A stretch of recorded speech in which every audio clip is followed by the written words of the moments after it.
사무엘이 기름병을 가져다가 사울의 머리에 붓고 그에게 입을 맞춘 다음에 이렇게 말하였다. 주님께서 그대에게 기름을 부으시어 주님의 소유이신 이 백성을 다스릴 영도자로 세우셨습니다. 오늘 나를 떠나서 가시다가 베냐민 지역 셀사에 이르시면 라헬의 무덤 근처에서 두 사람을 만나실 터인데 그들은 그대의 부친이 찾으러 다니던 암나기들은 벌써 찾았고 부친께서는 암나기들 걱정은 놓으셨지만 이제 오히려 아들과 종의 일이 걱정이 되어 찾고 계신다고 말할 것입니다. 또 거기에서 더 가다가 다볼의 상수리 나무에 이르면 거기에서 하나님을 뵈려고 올라가는 세 사람을 만날 것입니다. 한 사람은 염소 새끼 3마리를 데리고 가고 한 사람은 빵 3덩이를 가지고 가고 또 한 사람은 포도주 가죽 부대를 하나 메고 갈 것입니다. 그들이 그대에게 안부를 묻고 빵 2덩이를 줄 것이니 그것을 받으십시오. 그런 다음에 그대는 하나님의 산으로 가십시오. 그곳에는 블레셋 수비대가 있습니다. 그곳을 지나 성읍으로 들어갈 때에 검은고를 뜯고 소고를 치고 피리를 불고 수금을 뜯으면서 예배 처소에서 내려오는 예언자의 무리를 만날 것입니다. 그들은 모두 춤을 추고 소리를 지르면서 예언을 하고 있을 것입니다. 그러면 그대에게도 주님의 영이 강하게 내려 그들과 함께 춤을 추고 소리를 지르면서 예언을 할 것이며 그대는 전혀 딴 사람으로 변할 것입니다. 이런 일들이 그대에게 나타나거든 하나님이 함께 계시는 증거이니 하나님이 인도하시는 대로 따라하십시오. 그대는 나보다 먼저 길갈로 내려가십시오. 그러면 나도 뒤따라 그대에게 내려가서 번제와 화목제물을 드릴 것이니 내가 갈 때까지 이래 동안 기다려 주십시오. 그때에 가서 하셔야 할 일을 알려드리겠습니다. 사울이 사무엘에게서 떠나려고 몸을 돌이켰을 때 하나님이 사울에게 새 마음을 주셨다. 그리고 사무엘이 말한 그 모든 증거들이 그날로 다 나타났다. 사무엘이 온 백성에게 말하였다. 주님께서 뽑으신 이 사람을 보아라. 온 백성 가운데 이만한 인물이 없다. 그러자 온 백성이 환호성을 지르며 임금님 만세 하고 외쳤다.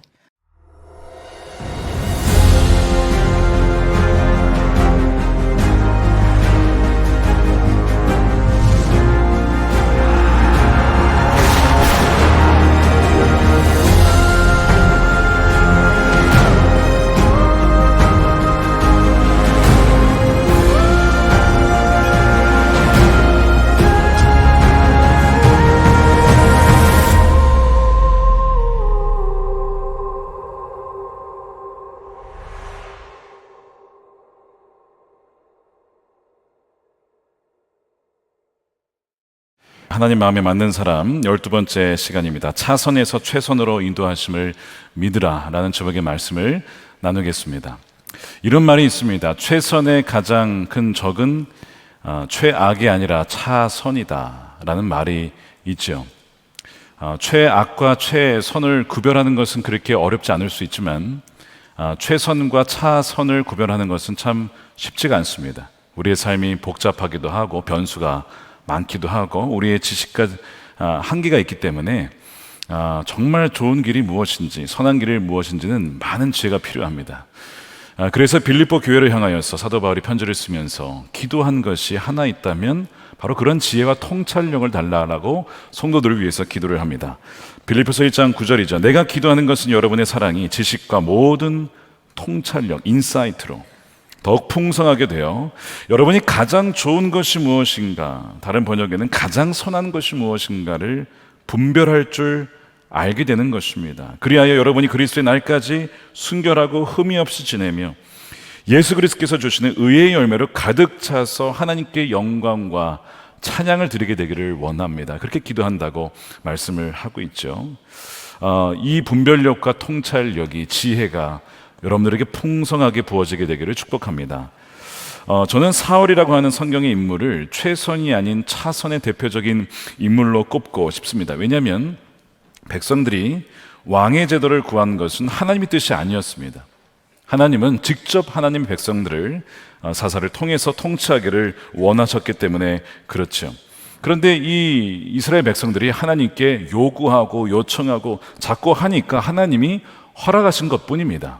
여러분, 하나님의 허락하심을 최선이라고 생각하지 마십시오. 그게 최선일 때도 있지만 하나님의 최선과 하나님의 허락하심은 동의어는 아닙니다.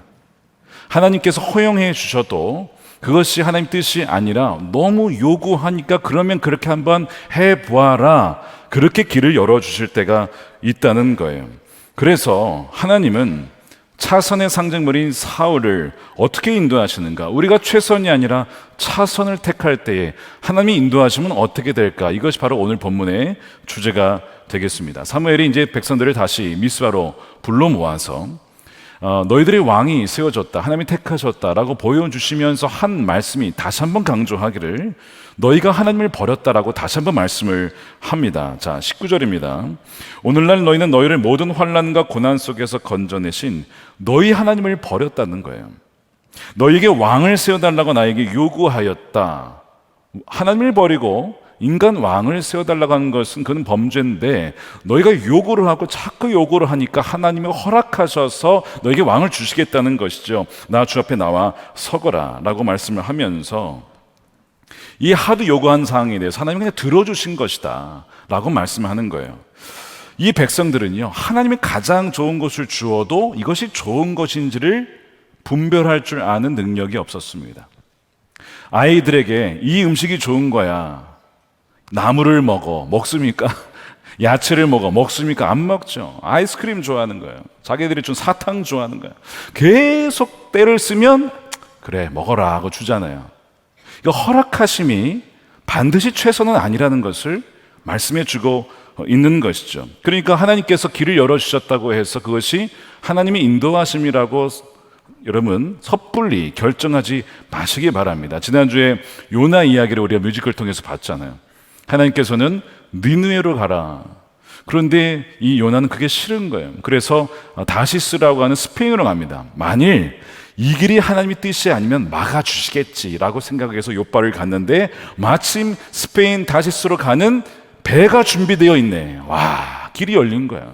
아니 뭐 하나님이 아니면 막아주시겠지. 근데 길이 열리니까 배를 타고 간 거 아닙니까? 그러다가 뭘 만나요? 풍랑을 만나게 되는 것이죠. 그러니까 여러분은 어떤 일을 결정할 때에 이렇게 기도를 했는데 그게 열렸어요. 여기 열렸다고 덥석 하나님께서 길을 열어주셨다라고 생각하지 않아야 된다는 것이죠. 아브람과 롯이 결국에는 이제 이 종들이 서로 다투다가 갈라서야겠다. 그랬더니 먼저 양보를 합니다. 롯아, 너가 먼저 결정을 해라. 그랬더니 요단 동편을 바라봐요. 너무 풍족해 보이는 거예요. 실제로 그렇게도 했어요. 그래서 기도도 별로 안 해보고 그걸로 가겠다고 결정을 합니다. 그때 하나님 막으셨죠? 안 막습니다. 아브라함도 막지 않았어요. 그래서 롯이 그 요단 동편으로 가게 되는데 가겠다고 하니, 때를 쓰니, 요구를 하니 하나님이 들어주신 것뿐이에요. 그렇다고 해서 그것이 하나님의 인도하심이 결코 아니었습니다. 롯은 거기에 가서 부자가 됩니다. 지역 유지가 돼요. 여러분, 부자가 되면 잘 된 겁니까? 여러분, 그렇지 않습니다. 소돔과 고모라는 결국 망할 도시였어요. 그러니까 성경에 보면요, 이런 예들이 엄청 많고 이게 성경 이야기만이 아니라 정확하게 우리의 이야기라는 걸 아마 아실 겁니다. 하나님의 뜻인 줄 알고 결정해서 갔다가 완전 이상하게 고생을 하고 뱅뱅 돌다가 한 그 여러 가지 케이스들이 우리의 삶에도 있다는 거예요. 그럼 왜 하나님 막아주지 않느냐? 하나님이 우리를 지으실 때에 인격적으로 지으셨어요. 자유의지를 주셨어요. 우리 로봇으로 대하지 않고 우리에게 말씀하시고 설득하시지만 우리가 거절하면요, 거절하는 선택도 존중해 주십니다. 다른 방향으로 갈 때에도 거기에 대해서 안 돼라고 말씀하시지만 굳이 가겠다고 하면 그냥 거기에 대해서 결정을 존중해 주시고 가보라고 하시죠. 그러니까 여러분, 허락하심이 하나님의 최선은 반드시 동의어는 아니라고 하는 거예요. 그래서 하나님은 우리에게 말씀을 주셨어요. 기도하라고 하셨고, 공동체를 주셨고, 영적 지도자를 주셨고, 분별할 수 있는 다양한 환경들과 사건들을 통해서 우리를 하나님이 가장 좋으신 길로 인도하신다는 것입니다. 그래서 우리는 하나님이 기뻐하시는 길이 무엇일까를 늘 물으며 찾아가야 된다는 거예요. 잠언 3장 5절 6절 말씀을 우리말 성경으로 함께 읽어보겠습니다. 시작. 내 마음을 다해 여호와를 믿고 내 지식을 의지하지 마라. 내가 하는 모든 일에서 그분을 인정하여라. 그러면 그분이 내 갈 길을 알려줄 것이다. 아멘이죠. 그분을 인정하고 범사에 우리가 하는 작은 사소한 일부터 중요한 일까지 범사에 주님 알려주십시오. 주님 말씀해 주십시오. 주님 이것은 어떻게 해야 됩니까? 묻고 의논할 때에 마치 다윗이 시편 27편에서 4절 그 보시면 내가 주의 성전에 나아가서 주님과 의논하면서 주님께 물으며 들으며 살기를 원합니다라고 했던 것처럼 그렇게 나아갈 때 주님께서 그 앞길을 인도해 주신다는 거예요. 지혜를 구하면 꾸짖지 않고 후히 주시는 하나님의 지혜를 하나님 부어 주신다는 것이죠. 하나님의 지혜가 여러분들에게 부어지게 되기를 주님의 이름으로 축원드립니다. 몇 년 전에 어떤 분이 찾아오셔서 사업을 하시는데 자기 자녀가 무역업을 하시는 거예요. 코로나가 아직 끝나기 전이었는데 이 무역업을 작게 했는데 참 잘 되더래요. 여러분 잘 되면 어떤 마음이 들어요? 좀 더 크게 해보고 싶은 마음이 들어요. 이거 안 되면 많이 사람 다니죠. 잘 되는데 더 크게 하고 싶은 마음이 왜 안 들겠어요? 그런 마음이 들 때에 마침 투자자가 나온 거예요. 더 크게 해보자 이거를.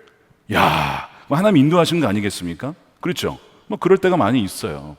그래서 크게 해보려고 하는데 그래도 기도해봐야지 해가지고 기도를 하면서 저를 찾아와서 목사님 이거를 투자를 받아서 크게 해야 됩니까? 말해 저렇게 물어보시는 거예요. 제가 뭐라고 할게요? 저도 몰라요. 제가 그걸 어떻게 알아요? 제가 점쟁이도 아니고 제가 하나님도 아니고. 대신에 제가 이런 이야기를 말씀을 드렸습니다. 하나님의 뜻이 지금 이 사업을 크게 하시는 것일 수도 있습니다. 그러나 아닐 수도 있습니다. 지금일 수도 있고 나중일 수도 있습니다. 그리고 아예 아닐 수도 있습니다. 그러니 크게 하신다는 것을 정해놓고 기도하지 마십시오. 왜 크게 하시려고 하는지 마음의 중심과 동기를 한번 살펴보십시오. 왜냐하면 우리 마음에 욕심과 탐욕이 들면 분별력이 떨어지고 거기에 바로 사탄이 틈타기 때문입니다. 그러니까 왜 이것을 크게 하려고 하는지, 혹시 그것이 나의 돈 욕심은 아닌지 혹여나 그렇게 유혹당할 수 있으므로 더 기도해 보시고 분별해 보시면 좋겠습니다 라고 이제 기도를 해드렸어요. 이게 약간 좀 애매하죠. 뭔가 축복하는 것도 아니고 아닌 것도 아니고. 그래서 그러는지 이게 한동안 소식을 못 들었습니다 제가. 그러다가 최근에 들었어요. 최근에 목사님 그때 기억나시냐고. 그때 기억나죠. 어떻게 됐어요? 목사님 그때 그분이 사기꾼이었습니다. 했으면 큰일 날 뻔했습니다. 안 했대요. 다행히. 제가 그 얘기를 들으면서 정말 우리의 어떤 그 욕망과 욕심에 그를 보고 달려드는 사탄이 있다는 거 다시 한번 알게 됐어요. 좀 다른 케이스인데 이제 2부 예배 끝나고 어떤 분이 찾아오셨어요. 목사님 오늘 말씀 들어보니까 정확하게 저는 이것이 저의 이야기고 100% 200% 공감합니다. 왜 그러십니까? 제가 10년 전에 잘못된 결정으로, 그러니까 아마 뭔가 투자를 잘못하죠. 잘못된 결정으로 우리 집안들이 다 뿔뿔이 흩어졌습니다. 한국에 못 살고 다 흩어져 살게 됐습니다. 그때 그 아픔으로 인하여서 다 흩어져 사는데 그 하나님은 은혜를 주셔서 지금 이렇게 살아갑니다 라고 하시는 이야기를 저한테 해주시는 거예요. 여러분 우리가 범사의 주님을 의지하고 주님께 나아가면서 우리는 부족합니다, 우리는 미련합니다, 우리는 지식이 없습니다 라고 인정하면서 주님께 나아가면 하나님께서 그 마음을 인도하시죠. 왜? 우리 안에 성령이 계시니까요. 가장 좋은 것을 주시길 원하시잖아요. 우리에게 뱀을 주기를 원하시는 게 아니라 생선을 주기를 원하시잖아요. 그러니까 하나님께 구할 때에 인도함을 받게 된다는 것이죠. 그러나 여러분 우리가 이렇게 연약합니다. 욕심도 많고 분별력도 떨어져요. 최선을 항상 결정하지 못할 때가 너무나 많아요. 차선을 선택하고 심지어는요 최악의 최악을 결정하는 경우가 있다는 거예요. 자, 그러면 그때 하나님께서는 우리를 어떻게 하시느냐 라고 하는 것이 바로 오늘 본문의 이야기예요. 사울이라고 하는 것은 백성들이 어떻게 보면 하나님을 버린 차선 혹은 더 나아가서 최악의 선택이에요. 그럼에도 불구하고 이 사울의 인생과 이스라엘 백성들에게 하나님은 어떻게 이들에게 은혜를 주시고 인도하시는가를 보여주는 것이 오늘 본문입니다. 다시 한번 제가 높아지며 말씀드리지만 차선에도 하나님이 부어주시는 은혜가 있어요. 그렇지만 차선을 선택하기 이전에 정말 주님이 기뻐하는 뜻이 무엇인가, 이것이 생명의 길인가 멸망의 길인가, 이것이 좁은 문인가 이것이 넓은 문인가를 분별하면서 나아가야 된다는 것이죠. 에베소 5장 15절에 그러므로 여러분은 어떻게 살아가야 할지를 살피십시오. 살피십시오라고 했죠. 우리가 걸어갈 때 앞에 걸림돌이 없는가 이렇게 보면서 걷죠. 그냥 걷지 않습니다. 그런 것처럼 하루하루 살아간다는 것은 많은 결정들을 내린다는 얘기인데 살펴보라는 거예요. 지혜롭지 못한 사람처럼 섣불리 결정하지 말고, 기도하지 않고 결정하지 말고 지혜로운 사람답게 살아야 합니다. 세월을 아끼십시오. 여러분, 지혜롭게 결정하지 못하면요, 세월을 낭비하게 됩니다. 허비하게 됩니다. 때가 악합니다. 얼마나 많은 속임수와 사기꾼들이 있는지, 보이스피싱부터 해서 하여튼 우리의 인생을 망치려고 하는 사기꾼들이 얼마나 많은지 몰라요. 그러므로 어리석은 자가 되지 말고 뭐라고요? 주님의 뜻이 무엇인지를 주님께 물으라 이거예요. 여러분, 말씀을 읽으면서 주님께 물어보십시오. 여러분들의 삶의 문제에 대해서 물어보세요. 주님께. 주님, 이게 무엇입니까? 어떻게 해야 됩니까? 결정해야 됩니까? 언제입니까? 그러면 주님은 바로 주실 때도 있지만 이상하게 시간을 통해서, 환경을 통해서, 사람을 통해서, 말씀을 통해서 세미한 음성으로 우리에게 말씀해 주십니다. 그래서 술 취하지 말고 뭐라고요? 성령의 충만함을 받아야만 하나님의 인도함을 받을 수가 있다는 것입니다. 여러분들에게 성령의 충만함이 부어지기를 축복합니다. 성령 충만을 유지하시길 축복합니다. 성령 충만을 받았다가도 가만히 있으면 이건 사그라드는 거예요. 그러므로 계속 그 성령의 불이 타오를 수 있도록 말씀에 장작을 넣고 그 불타는 환경 속에 우리가 있을 때에만 유지를 할 수가 있는 것이죠. 자, 그런데 아무리 그래도 우리가 넘어지고 실수할 때가 많다는 거예요. 참 감사한 것은 우리의 무지함과 연약함에도 불구하고 이거보다 더 크신 하나님의 섭리가 있다는 것입니다. 하나님은요, 하나님을 사랑하는 사람들에게, 이 조건이 이거야. 하나님을 사랑하는 사람들을 위해서 하나님은 모든 것을 합력하여 선을 이룬다고 했습니다. 협력이 아니고 합력이에요. 합력은 내가 보기에 안 좋은 일이 있어요. 내가 보기에 좋은 일이 있어요. 좋은 일만 있을 원하는데 안 좋은 일도 터진단 말이에요. 합력은 이 모든 것을 하나님이 엮으셔서 가장 선한 길로 인도하신다는 것이죠. 누구를 위해요? 하나님을 사랑한 자들을 위해서. 그러니까 여러분, 하나님을 사랑하셔야 됩니다. 전심을 다해서, 마음을 다해서, 뜻을 다해서, 목숨을 다해서 사랑해야 된다는 것이죠. 그 롬팔 28, 로마서 8장 28절에 나와 있는 것처럼 이 모든 것을 합력하여 선을 이루시는 하나님의 계시기에 참 우리가 또한 은혜가 되고 위안이 된다는 것이죠. 자, 백성들이 비록 사울을 택하긴 했지만 이 사울을 위해서 하나님이 어떤 역사를 보여주시는지가 오늘 본문에 나오는데, 사무엘을 통해서 말씀하시기를 세 가지 증거가 있대요. 하나님이 사울을 택했다라고 하는 증거, 그래서 사울로 하여금 믿게끔 하기 위해서 세 가지 증거를 주시는데, 첫 번째가 사울이 라헬의 무덤 근처에서 잃어버렸던 그 암나귀들을 찾게 된다는 거예요. 왜 라헬이냐? 사울의 지파가 베냐민 지파인데 베냐민의 어머니가 라헬입니다. 그러니까 하나님께서 택하셨다라고 하는 증거로 라헬의 무덤을 보여주시는 거예요. 거기에서 당나귀들을 찾게 된다는 거죠. 첫 번째 증거고, 이걸로 모자라죠. 두 번째 증거가 더 가다 보면 다볼의 상수리 나무에 가면 하나님을 예배로 올라가는 세 사람 중에 한 사람이 하나님께 드리려고 준비한 빵의 두 덩이를 사울에게 주게 된다는 거예요. 이거는 사실 하나님께 드려야 거를 왜 사울에게 줍니까? 무슨 의미냐면 사울이 기름 부음 받은 자다라고 하는 증거예요. 사울아, 하나님이 너를 택하셨어. 그걸 만나게 되면 당신은 알게 될 거야 라고 말씀을 하는 거죠. 두 번째 증거가 이거고요.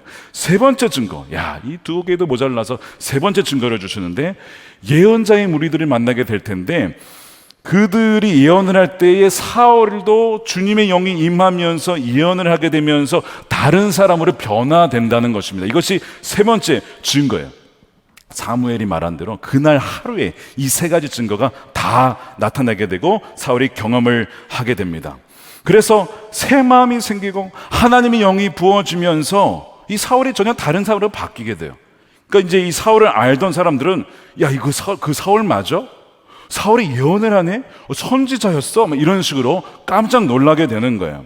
물론 사울이 여기에서 하나님의 영을 받았다는 것이 완전히 거듭났다라고 보기는 어렵습니다. 나중에 이제 사울이 이제 불순종하는 모습들이 나타나요. 그걸 봤을 때에는 완전히 변했다라고는 볼 수는 없지만 감당할 수 있는, 그 직분을 감당할 수 있는 능력을 주셨다는 의미로 해석할 수가 있겠습니다. 과거에 사사기 때도 삼손에게 하나님이 힘을 부어주셔서 블레셋으로부터 구원할 수 있도록 능력을 주신 것처럼 사울에게도 그런 능력을 부어주신 것이라고 봐야 된다는 것이죠. 어찌되었든 이 세 가지 징표가 의미하는 것이 무엇이냐, 우리가 과거에 차선을 선택했다 할지라도, 심지어 최악의 선택을 한다 할지라도 우리가 그것을 회개하고 돌이키고 하나님 우리를 불쌍히 여기십시오 하면 오늘부터라도 하나님께서는 가장 좋은 길로 우리와 함께 하시며 인도해 주신다라고 하는 것이 오늘 본문의 메시지입니다.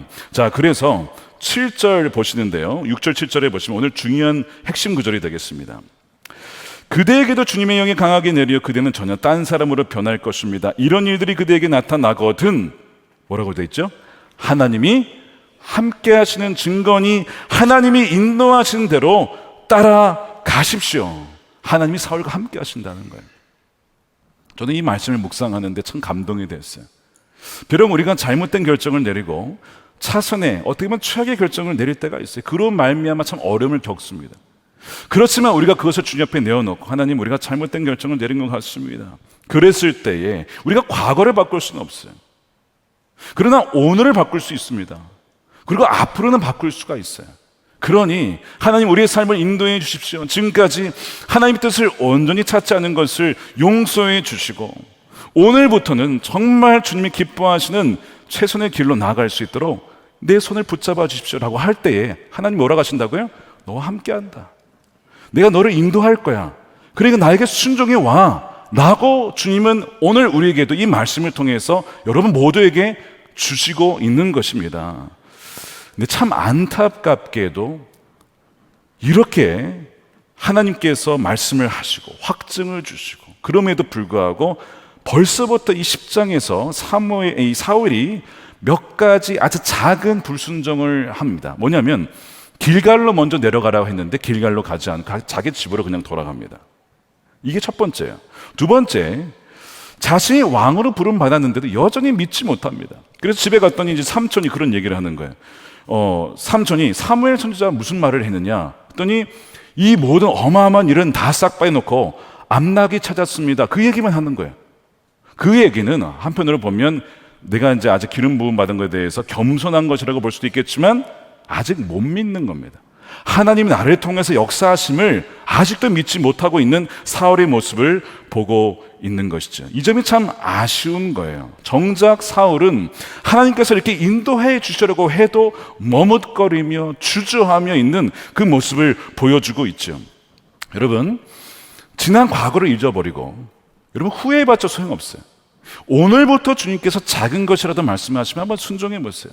나와 함께 이제 동행하자. 지금까지는 너 혼자 갔다면 오늘부터라도 나와 함께 동행하자.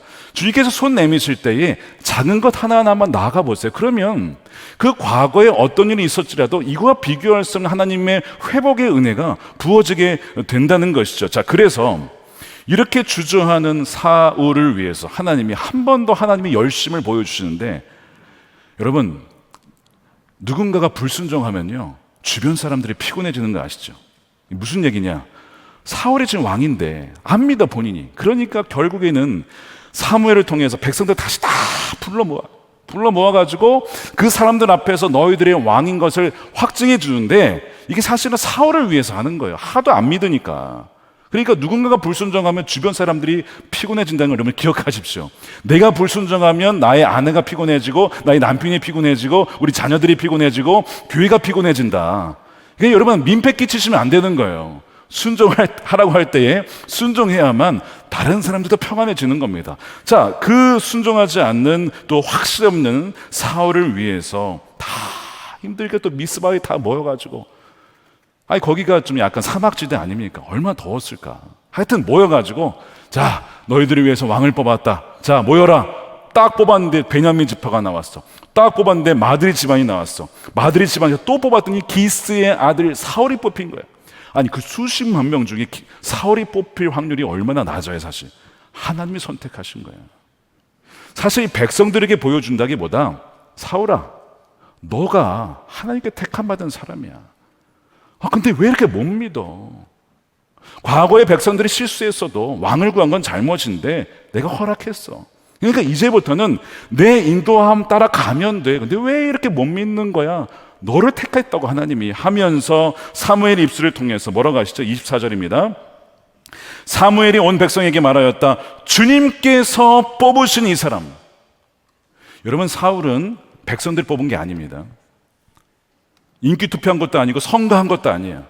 주님께서 뽑으셨어요. 물론 백성들이 요구하긴 했지만 뽑은 것은 주님이 뽑으셨습니다. 온 백성 가운데 이만한 인물이 없다. 그러자 온 백성이 환호성을 치며 임금님 만세하고 외치는 거야. 자, 이때 사울은 어디 있었습니까? 없어요. 또 사울은 야, 사울 어디 있어? 없는데요. 사울이 없는데 자기네끼리 지금 막 박수치고 있는 거야. 그래 하나님께 물어봤더니 짐짝 사이에 숨어 있다. 그래가지고 사울을 데리고 와서 숨어 있는 사울을 데려다가 딱 쓰니까 키가 크잖아요. 백성들보다 훨씬 큰 거야. 어떻게 보면 겸손한 모습이라 볼 수 있지만 한편으로는 믿음이 없는 거예요. 자신이 없는 거예요. 하나님이 부르셔도, 하나님이 너와 함께 하신다고 하셔도 믿지 못하는 이 사울의 모습을 보게 돼요. 자, 이게 보여주는 것이 무슨 의미냐? 다시 한번 정리합니다. 차선을 최선으로 인도하시는 것은 하나님의 역할이고요. 그렇게 인도하실 때 우리가 믿음으로 순종하는 것은 우리의 역할입니다. 우리의 역할. 거기에 우리가 순종하지 않으면 아무리 차선을 최선으로 하나님이 인도하시려 해도 안 되는 겁니다. 안 되는 거예요. 그러니까 여러분들이 지금 내가 믿음으로 순종하고 응답해야 될 것이 무엇일까를 고민하셔야 돼요. 지난 과거 잊어버리십시오. 과거에 내가 어떤 차선과 최악을 선택할다 할지 후회하지 마십시오. 이미 지나간 거 어떡하겠어요. 그거는 잊으시고 하나님 회개하면서 주님 나를 오늘부터 최선의 길로 인도해 주십시오라고 할 때 하나님께서는 내가 너와 함께하여 인도해 주겠다라고 말씀해 주시는 것이죠. 이 은혜가 여러분들에게 있게 되기를 축복합니다. 성경에서 차선으로 상징되는 이 사울과 대비되는 비슷한 인물이 있다면 저는 하갈을 꼽을 수가 있겠습니다. 하갈. 아브라함과 사라에게 하나님이 약속하신 게 사실은 그 둘 사이에서 자녀를 주시겠다고 이삭입니다. 근데 기다려도 안 오니까 차선책으로 하갈을 불러들여서 자녀를 낳으려고 하죠. 왜냐하면 사라가 보기에 주님이 나에게 자녀를 안 주셨다는 거예요. 자, 16장 2절에 사라가 아브라함에게 말하였다. 주님께서 나에게 아이를 가지지 못하게 하시니. 아니에요. 아직 안 주신 것이지 안 준 게 아닙니다. 근데 그렇게 결론을 내렸어요. 그래서 차선책으로 나의 여정과 동침하여 자손을 이어가게 해주십시오 라고 했을 때 아브라함이 동의를 하는 거예요. 하나님이 막지는 않으십니다. 여러분 말씀드린 것처럼 우리가 계속 고집 피우고 하나님께 묻지 않고 우리 마음대로 결정하면요, 그래 한번 해봐라 허용하십니다. 여러분 허용은 하나님의 최선이 아닐 때가 많습니다. 어떠한 제약도 없으니까 결국 하갈을 통해서 임신을 해서 자녀가 이제 생긴 거예요. 이것 때문에 이제 하갈이 사라를 또 무시하니까 이것 때문에 또 사라가 아브라함을 욕하면서 부부싸움이 일어나고 결국에는 사라가 하갈을 학대하면서 하갈이 쫓겨나게 되죠. 자, 그러면 하나님이 하갈을 버리셨는가? 그렇지 않습니다. 성경 보면 놀라운 이야기가 하나님이 천사를 하갈에게 보내요. 그리고 그녀에게 복을 주십니다. 창세기 16장 10절이에요. 주님의 천사가 그에게 또 일렀다. 내가 너에게 많은 자손을 주겠다. 자손이 셀 수 없을 만큼 불어나게 하겠다. 어떻게 보면 차선이 어떻게 보면 최악이라고 할 수 있는 하갈의 인생에 하나님이 함께 하셔서 너희를 통해서 자손을 줄 것이다, 복을 줄 것이다 라고 약속하시는 거예요. 그러면서 11절에 그에게 또 일렀다. 너는 임신한 몸인데 아들을 낳을 것이고 그의 이름을 이스마엘이라고 하여라. 내가 고통 가운데 부르짖는 소리를 누가 들으셨어요? 주님께서 들으셨기 때문이다. 하갈의 기도도 하나님이 들으셨어요. 그래서 하갈이 하나님 뭐라고 하냐면 나를 보살펴 주시는 하나님, 나를 살피시는 하나님, 나를 지켜보시는 하나님이라고 그렇게 고백을 합니다. 하갈에게도 하나님의 은혜를 부어주신 거예요. 아브라함과 사라에게 있어서 하갈은 차선, 어떻게 보면 잘못된 결정이었지만 그래서 그것 때문에 13년의 하나님의 침묵기가 흘러요. 하나님 말씀 안 하십니다. 그래서 아브라함의 인생에 86세에서 99세 사이가 없어요. 성경이 기록이 안 돼 있습니다. 그 기간을 통해서, 침묵 기간을 통해서 어떻게 보면 징계를 받은 것일 수도 있어요. 그렇지만 이 기간을 통해서 아브라함의 믿음이 견고해 줍니다. 내가 잘못된 결정 때문에 하나님께서 침묵하셨구나. 내가 잘못된 결정을 내렸구나. 그러니까 그 기간을 통해서도 하나님 그것을 바꾸셔서 아브라함의 믿음이 더 주님께 뿌리 내릴 수 있는 기간으로 삼아주시고 13년 지나서 99세가 되어서 하나님이 나타나시죠. 아브라함아, 너 이제 완전해야 된다. 지금까지는 왔다 갔다 살았지만 이제 아니야. 그랬을 때 아브라함이 믿어요. 그리고 1년 뒤에 아들을 낳게 돼요. 그리고 나중에 이삭 바치러 갔을 때 주저하지 않고 하나님께 드리죠. 아니 어떻게 이런 믿음이 갑자기 바뀌었냐고. 23년의 단련 기간이, 징계 기간을 통해서 하나님은 다루셨던 것이죠. 그러니까 잘못된 결정도 하나님께서는 바꾸셔서 최선의 길로 인도해 주신 거예요. 아까 소돔과 고모라 롯의 이야기로 돌아가 보면요, 차선이 아니라 사실 최악의 결정이었어요. 소돔과 고모라를 갔는데 이제 멸망당하는 거예요. 그래서 롯이 잘못 결정했지만 하나님은 롯을 가만 놔두지 않습니다. 두 천사를 보내셔서 이제 롯이 그 두 방문객, 천사인 줄 몰랐죠. 환대해서 영접했는데 글쎄 이 도시를 멸망시킨다는 이야기를 듣습니다. 근데 듣고도 못 믿는 거예요. 계속 머뭇거려요. 그러니까 롯은 최악의 결정을 하는 대표적인 인물입니다. 그러니까 결정장애도 있고 결정도 제대로 못해요. 그런데 하나님이 롯을 버리지 않습니다. 뭐라고 하냐면요, 창세기 19장 16절에 그런데도 롯이 꾸물거리자. 누구 닮았어요? 우리 모습 닮지 않았습니까? 주님이 분명히 말씀 주셨는데 계속 꾸물거리고 이게 맞는지 막 꾸물꾸물 거리니까 뭐라고 하냐, 이제 말을 더 안 하고 두 사람은, 그 천사가 롯과 그의 아내와 두 딸의 손을 그냥 확 잡아 끄는 거예요. 너 여기 올 때 마음대로 왔지. 너 이제 나가야 된다는데 안 나갈 거야. 말로 안 되니까 이제는 손을 잡아서 끌어요.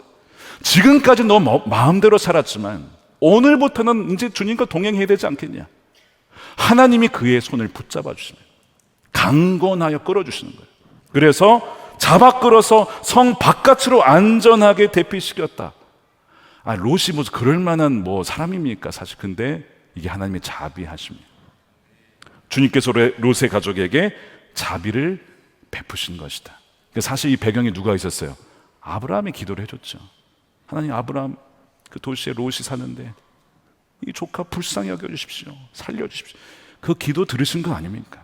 어쨌든 그 롯이 강건하심으로 살게 되는 거예요. 최악의 선택에 또 최악의 선택을 하기에 앞서서 그를 강건하게 붙잡아 주시는 하나님의 은혜가 있었던 것입니다. 여러분, 지난날, 지난주, 지난달, 지난 한 해 차선의 선택과, 최악의 결정 내리셨습니다. 그래서 지금 망하기 일보 직전입니까? 이 롯처럼. 근데 그때 여러분 곁에서, 여러분들 위해서 함께 하시며 기도해 주시는 분들이 계실 거예요. 그들이 하나님 보낸 천사들입니다. 여러분들 혼자가 아니라는 거예요. 비록 우리가 잘못된 결정을 내렸고 분별하지 못했지만 우리의 연약함을 아시는 그 하나님께서 우리를 긍휼히 여겨주셔서 내버려 두지 않고 천사와 같은 이들을 통해서 오늘부터라도 이제는 주님의 인도하심 받을 수 있고, 이제는 오늘부터라도 주님과 동행할 수 있도록 붙잡아 주시는 은혜가 있다는 것입니다. 이것이 여러분들에게 부어지게 되기를 축복합니다. 성경에서 한 가지만 더 나누고 마치겠습니다.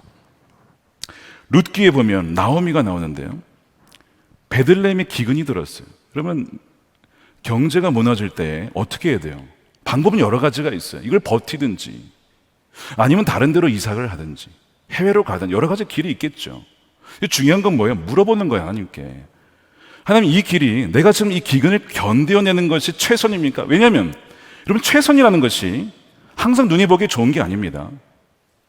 주님께서는 때로는 우리를 좁은 문으로 갈 때, 여러분 좁은 문이 생명의 길이죠. 누가 갑니까? 잘 안 가요. 다 넓은 문으로 가려고 하지. 그냥 망하는 길이에요. 성령께서 예수님을 이끌어갈 때 어디로 데려갔어요? 광야로 끌고 가셨어요. 최선의 길이 때로는 광야일 수도 있어요.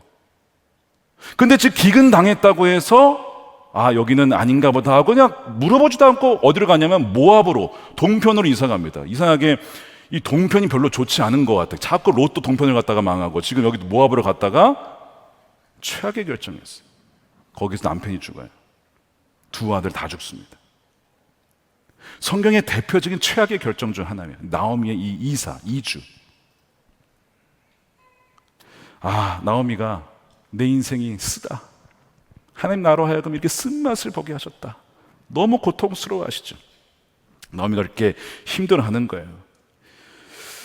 이때 그래도 하나 이제 이 며느리가 있었어요. 룻이 있었는데 이 룻은 이제 모압 출신이니까 굳이 베들레헴으로 돌아갈 필요가 없었어요. 너는 이제 너의 고향으로 가라 했는데 이때 룻이 저는 어머니를 떠나지 않겠습니다. 어머니 하나님을 따라가겠습니다. 그래, 그러면 따라와. 그래서 이제 베들레헴으로 돌아왔는데 거기서 이제 보아스를 룻이 만나게 되고 귀한 물을 짜였어요. 그래서 이 룻을 받아들여서 결혼을 해서 낳은 아들이 오벳인데 오벳이 누구예요? 다윗의 친할아버지 아닙니까? 오벳의 손자가 다윗이에요. 다윗으로 통하여서 누가 오십니까? 예수님이 오시죠. 그러니까 여러분, 최악의 결정을 완전 최선으로 바꾸신 대표적인 케이스가 바로 이 나오미의 케이스거든요. 지난 과거에 잘못된 결정을 내렸습니다. 하나님 잘못했습니다. 묻지도 않고 이동했습니다. 묻지도 않고 결정했다가 이렇게 되었습니다 라고 그렇게 고백할 때 하나님 그래, 과거는 그랬지만 내가 오늘부터 너를 인도할 거야 라고 인도해 주시는데 우리는 가만히 있어도 되는 게 아니에요. 여기에 어떤 것이 있었어요? 룻이 저는 하나님을 따르겠습니다. 어머니 하나님 따르겠습니다라는 그 룻의 응답이 있었기 때문에 차선을 최악을 최선으로 인도하신 하나님의 역할과 믿음으로 순종해 나가는 룻의 응답이 있었기 때문에 이것이 바뀌어서 정말 영광스러운 예수 그리스도의 가문이 되는 거 아닙니까? 여러분, 이것이 모든 것을 합력하여 손을 이루시는 하나님의 손길이고 섭리인데 이것이 이미 저와 여러분들에게 십자가의 은혜를 통해서 부어지신 것입니다. 우리의 모든 허물과 우리가 받아야 될 모든 저주와 모든 그 진노를 주님이 다 받으셨어. 이제는 주님만 따라가게 되면, 나는 죽고 우리를 부인하고 주님만 따라가게 되면 주님께서는 우리의 길을 생명의 길로 인도해 주신다는 것입니다. 그러면 여러분, 과거에 대해서 이제 더 이상 후회하지 마십시오. 오늘이 중요합니다. 왜 과거에 매여서 오늘을 살지 못하고 미래를 살지 못합니까? 과거는 이미 지나갔고 보라, 새 것이 되었도다. 오늘부터 우리와 함께 하시고 새롭게 하시고 또한 우리 가운데 새로운 영으로 성령으로 충만케 하시며 우리 길을 인도하시는 주님 손 붙잡고 나아가면 우리 앞길이 우리가 보기에 아니라 하나님 보시기에 가장 선한 길로 하나님께서 우리를, 저와 여러분들을 인도해 주실 것을 믿습니다. 그 믿음 가운데 살아가는 여러분들의 시기를 축복합니다.